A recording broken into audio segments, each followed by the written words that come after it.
Hello guys, तो कैसे हो आप सभी। होप सो आप सभी अच्छे होंगे। Welcome back to our new video.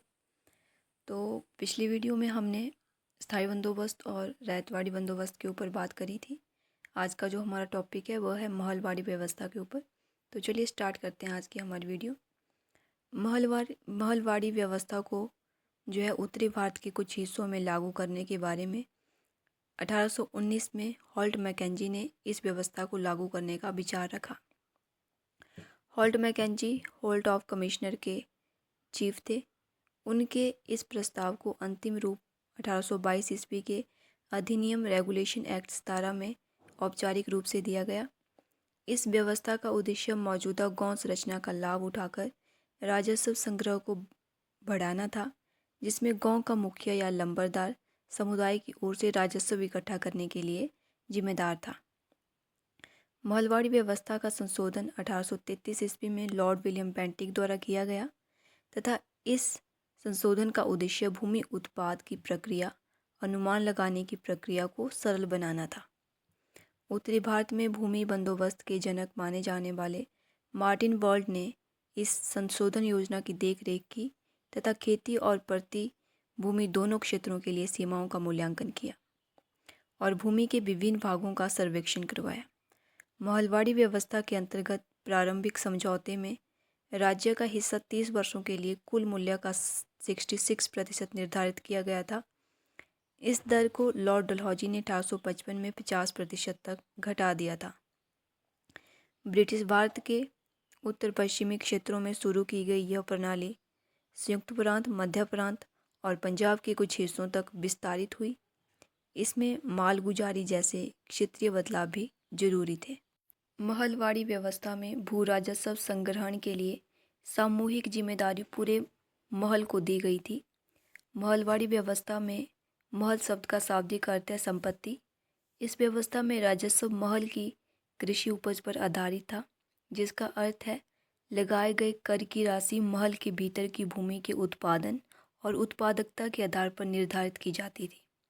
इस प्रणाली में ग्राम समुदाय को भूमि का सामूहिक स्वामी माना जाता था, जबकि जो है व्यक्तिगत कृषकों को अपने अपने भूखंडों पर व्यक्तिगत स्वामित्व के अधिकार थे। महलवाड़ी व्यवस्था में विभिन्न मिट्टी के विभिन्न प्रकार के आधार पर लगान देने की अवधारणा शुरू की गई। हम बात करेंगे महलवाड़ी की। जो महलवाड़ी व्यवस्था थी उसकी कमजोरियाँ। नंबर 1, लागू करने की चुनौतियाँ। महलवाड़ी व्यवस्था के अंतर्गत सरकारी अधिकारियों को किसानों, जमींदारों के साथ तथा प्रत्येक भूखंड के लिए कर निर्धारित करना पड़ता था। व्यवहारिक रूप से और प्रभावी ढंग से लागू करने के लिए अधिक अधिकारियों के लिए यह असंभव कदम था।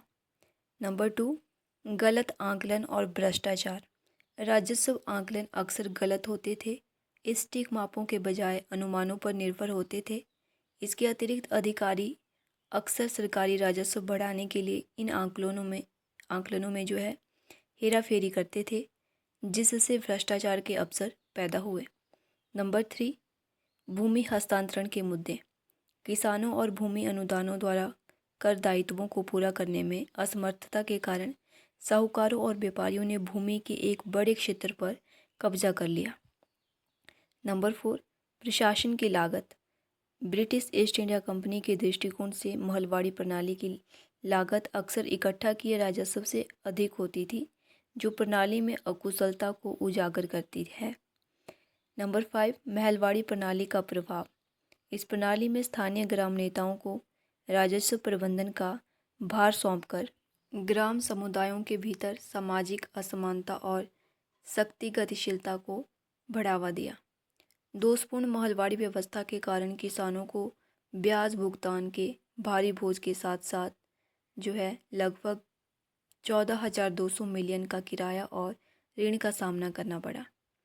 महलवाड़ी व्यवस्था में उत्तर भारत में खेती करने वाले समुदायों की व्यापक दरिद्रता और बेदखली में योगदान दिया, जिसका परिणाम हमें 1857 के विद्रोह में देखने को मिलता है।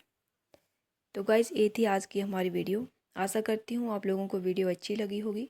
अगर आप लोग सीक्वेंस में जो है वीडियो देखना चाहते हैं तो चैनल में प्लेलिस्ट पे जाइए और वहाँ पे आपको सीक्वेंस में जो है सारी वीडियो मिल जाएगी।